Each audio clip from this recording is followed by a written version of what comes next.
Olá pessoal, aqui é o Eduardo, seja bem-vindo ao canal. Estamos analisando a Constituição Federal de 1988, agora no artigo 5º, inciso 66. Passamos a leitura e a análise do artigo e em seguida os comentários. Artigo 5º. Todos são iguais perante a lei, sem distinção de qualquer natureza, garantindo-se aos brasileiros e aos estrangeiros residentes no país a inviolabilidade do direito à vida, à liberdade, à igualdade, à segurança e à propriedade nos termos seguintes. Inciso 66.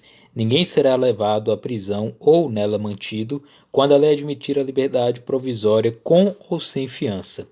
Então, aqui está estabelecido pela Constituição, no artigo 5º, inciso 66, essa garantia àquele cidadão e àquela pessoa diante do Estado de que ela não será presa nem será mantida, ou seja, havendo aí uma atuação do Estado para que uma determinada pessoa seja presa ou para que ela seja mantida nessa prisão, não será admitida essa prisão quando a lei permitir a liberdade provisória, a liberdade com ressalvas. O que seria essa tal de liberdade provisória? A liberdade provisória, basicamente, o próprio nome já diz, é uma liberdade onde o indivíduo não estará em cárcere, não estará preso, né? Sua liberdade ainda estará plena em relação à locomoção, porém há determinados requisitos a serem cumpridos, estabelecidos pela própria lei. Esses requisitos são determinados pela lei e também pelo próprio juiz para que aquele indivíduo possa estar em liberdade vigiada, pode-se dizer assim. Então, a liberdade provisória ela apresenta determinadas condições. Por exemplo, o réu deve cumprir algumas determinações judiciais, né? Por exemplo, o nome dele estará registrado para efeitos aí de uma possível prisão ou estará vinculado a um determinado processo, né? Tendo em vista aí que o próprio nome já diz, é uma liberdade provisória, está em trânsito ainda algum determinado processo para verificar aí sua culpabilidade, né? E onde essa liberdade ela é concedida, né? Ela é reduzida em determinados momentos sobre determinados aspectos, né? E como assim, eu vou dar exemplos.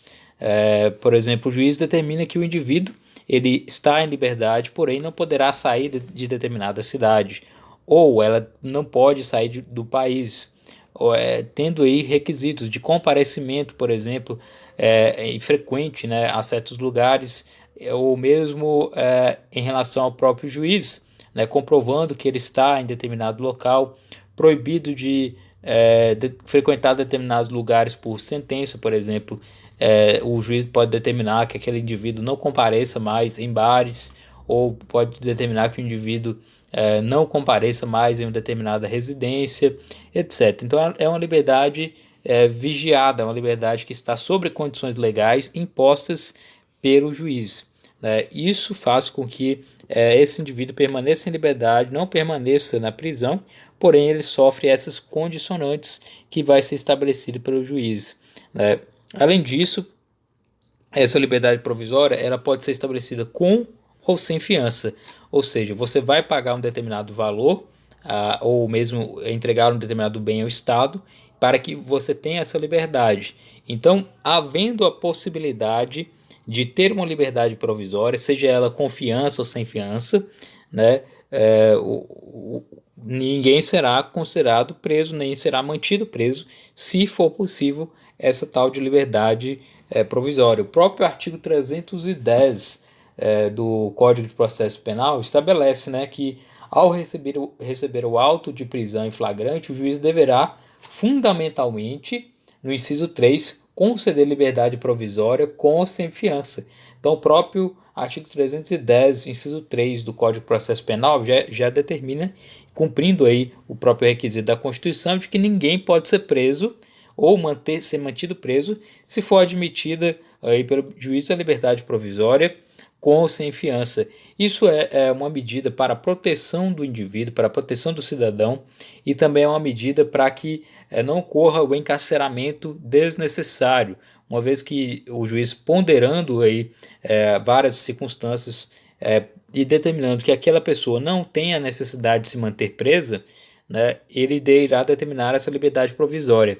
Importante dizer que não se pode falar em liberdade provisória no caso aí em que ocorrer uma prisão cautelar, ou chamada aí prisão provisória ou preventiva, né? Então é diferente liberdade provisória de prisão provisória. Essas prisão provisória ou preventiva, ela é basicamente determinada pelo juiz sob determinadas circunstâncias que são necessárias para o processo ou para manter aí a possibilidade de se punir aquele indivíduo que cometeu um delito que está sendo avaliado. Então, há uma incompatibilidade entre a liberdade provisória e a prisão provisória. Sendo possíveis os requisitos para a prisão provisória, não é cabível a liberdade provisória. Então é importante saber disso, né? Em caso de ilegalidade de uma prisão cautelar, ela cabe aí o seu relaxamento, como eu já falei, todo tipo de prisão que foi ilegal cabe ser relaxada pelo juiz, o juiz poderá libertar aquele indivíduo, né? Mas tudo isso mediante também a possibilidade de um habeas corpus caso a prisão seja ilegal, né, dependendo do caso concreto. E na liberdade provisória, verificando que é possível o caso de liberdade provisória e não foi mantida essa liberdade provisória pelo juiz, seria cabível o habeas corpus por estar privando aí a sua liberdade e tudo mais, né? Então o juiz tem que ser muito cauteloso diante dessa ideia de liberdade provisória, pois ele tem que analisar os requisitos, analisar as possibilidades com que se possa realizar essa liberdade provisória para que não ocorra também um dano ao cidadão com a prisão que é indevida, né? Então, basicamente, o artigo 5º, inciso 66, diz que ninguém pode ser preso se tiver a possibilidade de haver uma liberdade provisória. Se o juiz verificar que aquele indivíduo não precisa ficar preso preventivamente, não precisa ser condenado naquele determinado momento a permanecer no cárcere, ele pode simplesmente libertar aquela pessoa desde que ela cumpra aí os requisitos determinados por ele, né? No caso aí, os requisitos impostos aí em cada determinada sentença, né? Restringindo a sua liberdade parcialmente até que o processo continue até o seu trâmite final. Então esse é o artigo 5º, inciso 66.